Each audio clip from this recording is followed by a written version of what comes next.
My name is Clara Whitmore. I am 70 years old, a retired librarian who has spent most of her life surrounded by books and the quiet rhythm of turning pages. My little house on the east side of Atlanta is modest, creaking floorboards, shelves sagging with novels I cannot bear to part with, and a porch where I watch the seasons drift by. It is a life of silence and small comforts, the kind that keep grief from swallowing you whole. That Friday evening, my daughter, Danielle, arrived without warning. She stood on my porch with her coat pulled tight around her. Lily pressed close to her hip. My granddaughter's teddy bear dangled from her arm, ears frayed from years of being held too tightly. "Mom, could Lily stay the night?" Danielle asked. Her voice was thin, stretched taut. "Just one night. I have to work late." It wasn't unusual for Danielle to ask favors, but something about her eyes unsettled me. They flicked from the street to the shadows in my yard, never resting long enough to meet mine. She repeated the question twice more, even after I said yes, as though she needed to convince herself. When she finally bent to kiss Lily, her whisper was too low to catch, but it carried a tremor that made the hair on my arms rise. Then she was gone, her footsteps quick on the gravel.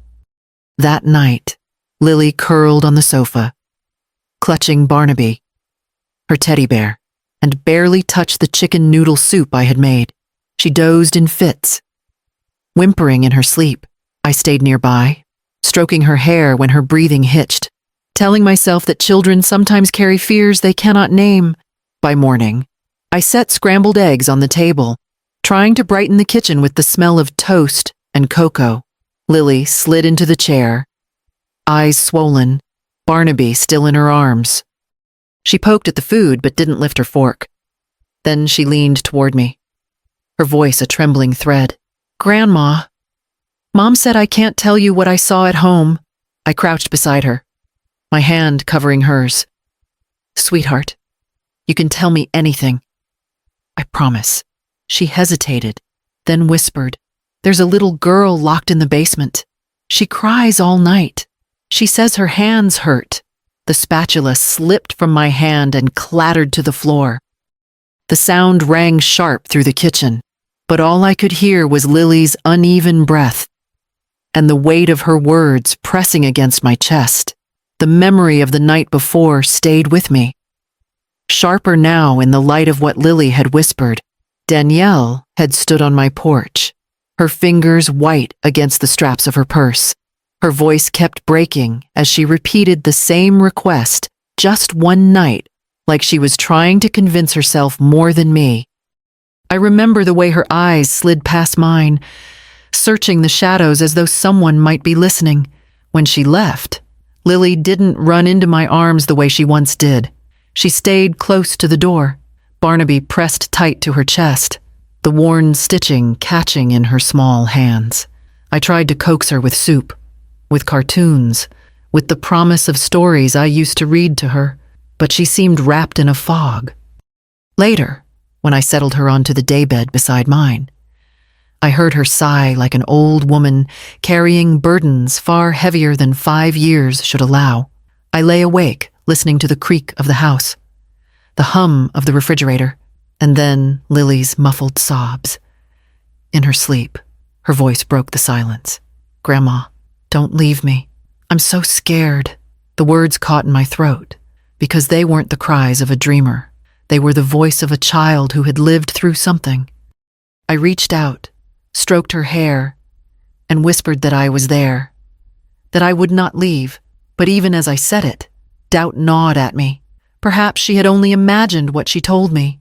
Children blur dreams and truth so easily, yet when I looked at her, the way her tiny shoulders shook even in sleep, I felt something deeper, a warning I could not dismiss. The house, once a refuge of quiet routines, now held shadows that refused to be explained away. And in the stillness of that night, I knew I had to choose whether to silence my instincts or face the storm they carried toward me. There are nights when the silence of my house takes me back to a different life before the shadows, before the whispers. I see my son Alex as if he were still walking through my door, the scent of sawdust and sun clinging to him after a long day on the construction site. He was a civil engineer, tall and broad-shouldered, with a laugh that filled a room and spilled into the corners until you couldn't help but join him. He carried Lily on his shoulders when she was barely steady on her feet, and she would reach for the sky, her giggles ringing like bells. Danielle used to lean against the doorframe, watching them with the softest smile. Back then, she would call me Mom without hesitation, and we spent whole afternoons in the kitchen, chopping vegetables side by side, teasing Alex about his appetite. But 5 years ago, the phone rang just past midnight. His car had skidded off a rain-slick road. I remember clutching the receiver as if my grip could pull him back into this world. The days that followed blurred into one long ache, the gray of the sky at his funeral, the weight of Lily in my arms as she asked where her daddy had gone. Danielle never came back from that loss. Her warmth cooled to distance. She moved to an apartment across town, saying she needed a fresh start. The light that once shone in her eyes seemed to burn down to embers. She grew brittle, cautious with every word, as if she carried secrets she couldn't bear to share. I lost my son once. That wound will never close. But as I looked at Lily, her small body trembling in sleep, I knew I could not lose her too, not to silence, not to secrets that threatened to devour her childhood. On Monday morning, I walked Lily to school, my hand wrapped around her small fingers. She stayed quiet, her teddy bear peeking out of her backpack as if it, too, needed protection. At the classroom door, I asked if I might have a word with her teacher, Miss Jenkins. She was a woman in her 40s, with kind eyes that never seemed to miss anything. When I told her about Lily's strange whisper at breakfast, her expression tightened, though she listened without interruption. We stepped into the small teacher's lounge where the scent of chalk dust and burnt coffee hung in the air. "Mrs. Whitmore," she said carefully, "I've noticed some changes in Lily. She startles easily. She drifts off in class." She reached into a folder and pulled out a handful of drawings. Each page showed the same haunting image, a small figure behind black bars. Hands stretched outward. Dark lines pressing in on every side. I stared at the paper, my throat dry. These weren't the doodles of a carefree 5-year-old. They were windows into something too heavy for her to carry. Miss Jenkins set her hand gently on mine. As a mandated reporter, I can't ignore this. "I'll be filing a report with Child Protective Services today. They'll open a welfare check." Her words should have lifted the weight from my shoulders. But instead, the room seemed smaller, the air heavier. Relief pricked at me finally. Someone else saw what I saw. Yet fear pressed harder once the system was involved. There would be no turning back. I thanked her, though my voice came out thinner than I intended. When I left the schoolyard, Lily waved at me from the window, her face pale behind the glass. I forced a smile for her, but inside, I felt the tremor of a storm beginning to gather. The truth was no longer mine alone. It was in the hands of strangers who might hesitate, who might not hear the urgency behind a child's frightened whisper. I carried Lily's drawings in a manila folder as if they were fragile relics. My hands trembled as I walked up the worn stone steps of the precinct downtown. Inside, the air smelled of burnt coffee and dust, the kind of place where time moved slow.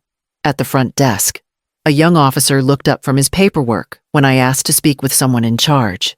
After a pause, he led me down a narrow hallway to a room where a man sat behind a scarred wooden desk. His badge read, Commander Davis. He was middle-aged, his face lined not with softness, but with long years of weary cases. I laid the folder on his desk and told him everything Lily's whisper, her nightmares. The drawings Miss Jenkins had shown me. My words felt like stones tumbling out, one after another, desperate to build a bridge he could not ignore. Davis flipped through the pages, his expression unreadable. At last, he closed the folder and rested his hands on top of it. "Mrs. Whitmore," he said evenly, "I don't doubt your concern, but what you've brought me, these are a child's words and pictures. They're not enough for a search warrant. We can't enter someone's home without probable cause."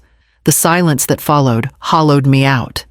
I tried to argue, to remind him that children often tell the truth. Others are afraid to speak. But his eyes were steady, his tone final.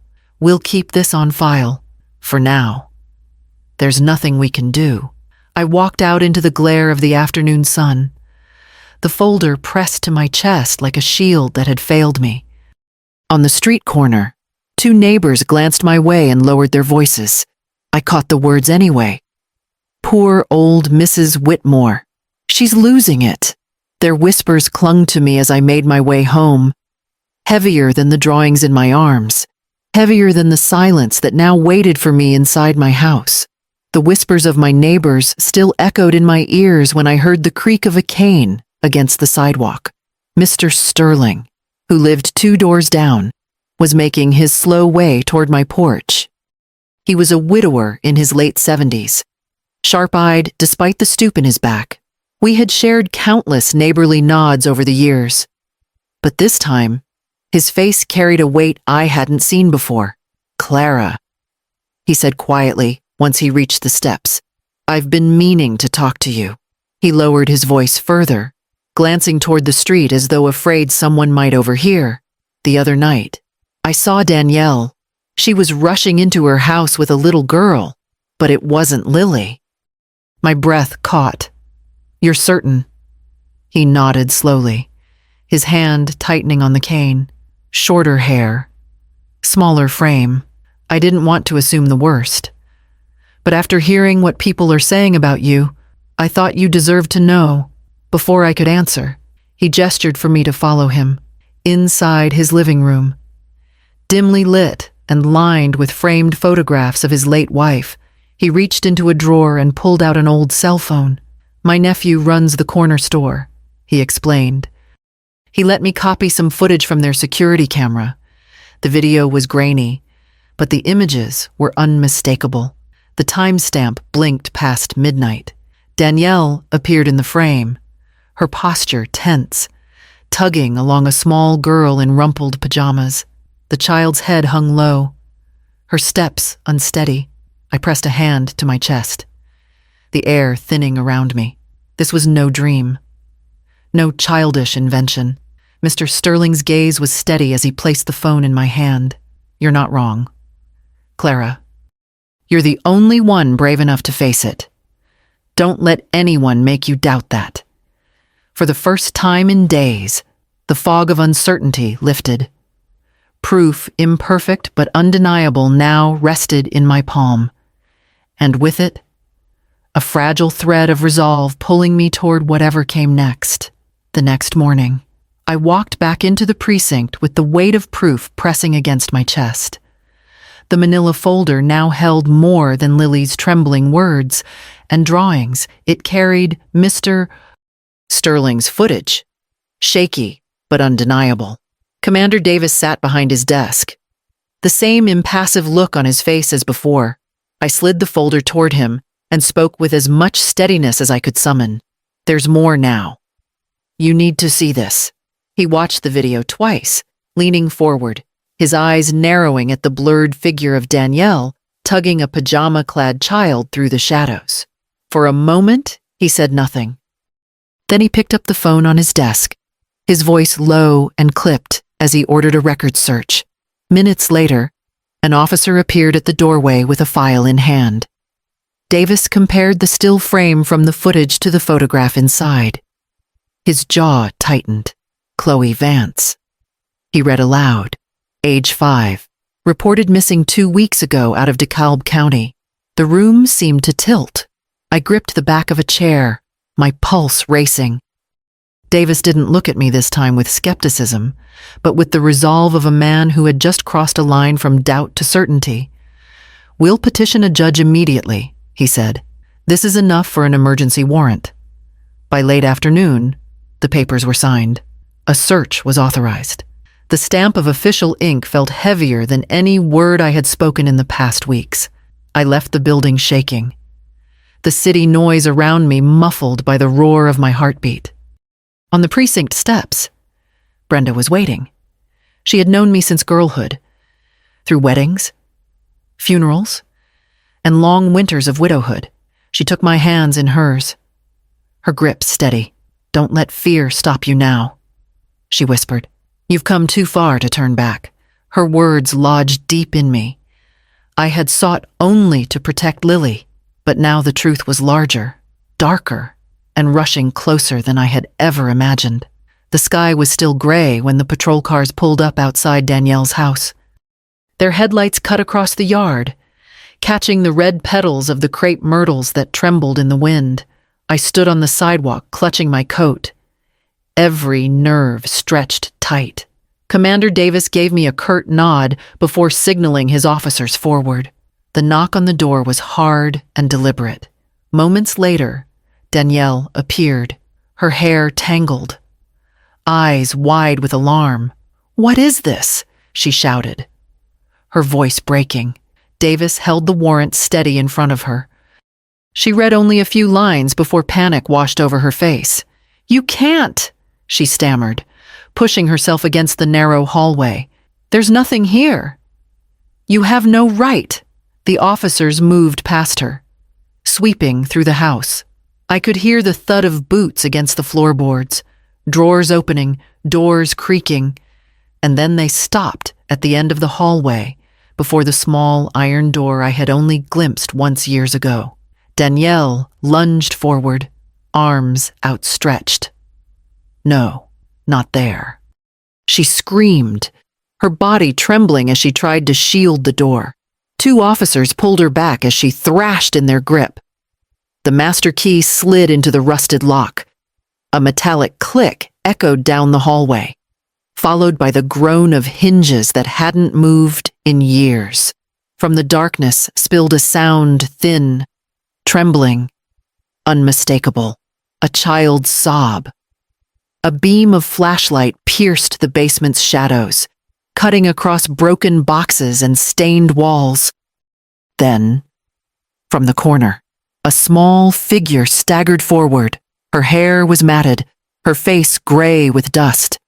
A rag hung from her left arm, stained and crude, wrapped around a wound that had long been neglected. "Chloe," one of the officers whispered, his voice breaking the heavy silence. The neighbors had gathered in the street by then. Their murmurs stilled into stunned quiet as the girl was carried out into the morning light. My knees gave way. I clutched the cold railing of the porch, then sank against it, tears streaming hot down my face. The truth had broken open, and nothing could be turned back. Danielle's screams followed her as two officers led her down the steps, her wrists bound in steel. Her brother Ethan barreled through the crowd, his face red with fury. "This is a setup," he shouted, jabbing a finger toward me. "You've all been tricked by an old woman's lies." The officers held him back, but his words scattered like sparks among the gathered neighbors. Yet no one seemed to believe him. The silence of the street was broken instead by the hum of camera shutters, the rising murmur of reporters flooding onto the lawn. Microphones pointed toward me, voices demanding answers, but I could not speak. My gaze stayed fixed on Lily, who stood clutching Barnaby, wide-eyed at the chaos. The neighbors who once whispered now avoided my eyes. Mrs. Hayes, who had repeated the cruelest rumors, stepped forward with her head bowed. "We were wrong, Clara. I'm so sorry." Her words landed heavy, not as balm, but as proof of how quickly faith can turn to suspicion. Later that evening, I went to the hospital where Chloe had been taken. Through the glass of the pediatric ward, I saw her in her mother's arms. her father's hand resting gently on her hair. Their sobs shook their shoulders. But the child clung to them with a fierceness that spoke louder than any words. Relief flooded through me, though sorrow lingered. So much had been lost to reach this reunion. Back at home, Lily climbed into my lap, her small body warm and trembling. She looked up, her voice barely more than breath. "Grandma." "Am I a hero?" I pulled her close, my lips against her temple. "You are my bravest girl," I whispered. And as she closed her eyes against me, I prayed the world would never crush the courage that had already cost her so much. Weeks passed, and the sharp edges of that terrible morning softened into something survivable. The days grew warmer, and the crepe myrtles in my yard bloomed in heavy clusters of red and pink, their petals drifting down like confetti on the grass. From my porch chair, I watched Lily and Chloe running barefoot beneath them.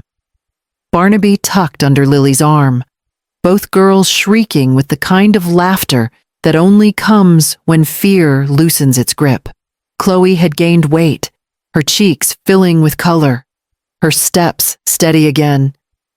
Her parents visited often, bringing casseroles or flowers, never arriving empty-handed, though I told them they owed me nothing. They stood at the fence one Sunday afternoon, watching the girls chase each other in circles, and Mrs. Vance's eyes glistened. "Mrs. Whitmore," she said softly, "Chloe calls you Grandma already. We'd like you to be her second grandmother, if you're willing." My breath caught, the world holding still for a moment. I thought of Alex, of the son I buried too soon, and of Danielle, now sitting behind a wall of iron and shame.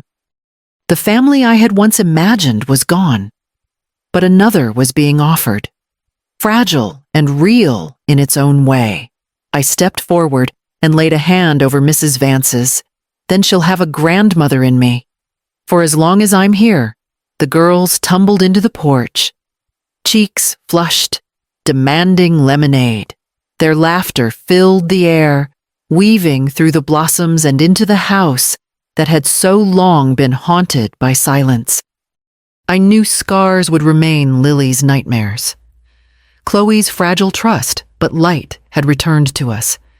It would take time, and patience, and love that did not flinch from brokenness. Still, as I poured 2 glasses of lemonade and set them down before the children, I felt certain of one thing. Truth may break a family, but silence can bury children, and I chose truth.